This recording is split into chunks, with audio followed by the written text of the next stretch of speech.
So ఇప్పుడు Everest మనం వెళ్ళాలంటే అప్ జర్నీ ఎన్ని రోజులు పడుతుంది, డౌన్ జర్నీ ఎన్ని రోజులు పడుతుంది? బేసిక్గా అన్న ఎలాంటి టెంపరేచర్ ఉంటుందంటే -20 దాటేసి ఉంటుంది క్యాంప్ 1కి రీచ్ అయ్యేటప్పుడు. మనం బాగా వేడి నీళ్ళు అలా గాల్లోకి వేస్తే ఐస్ క్యూబ్స్గా కింద పడుతుంది. మనం రీల్స్లో చూస్తుంటాం. అట్లాంటి ఎక్స్ట్రీమ్ కోల్డ్ టెంపరేచర్ టచ్ అయిపోయి ఉంటాం.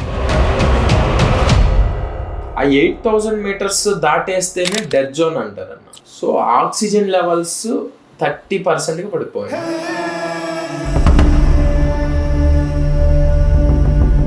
మన మైండ్ అసలు ప్రాపర్గా వర్క్ చేస్తుంది.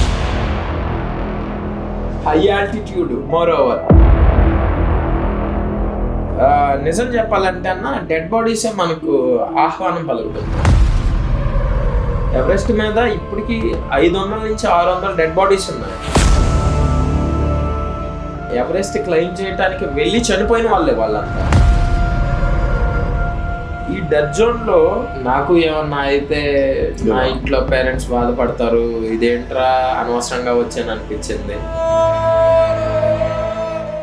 అలా కంటిన్యూస్గా నడిచి కూర్చొని ఒక అతను దూరంగా కనిపించాడు. టార్చ్ లైట్ ఉంటుంది కాబట్టి ఆ టార్చ్ లైట్ వైపు చూసి హాయ్ బ్రో అన్నాడు. వాడు హాయ్ చెప్పలేదు.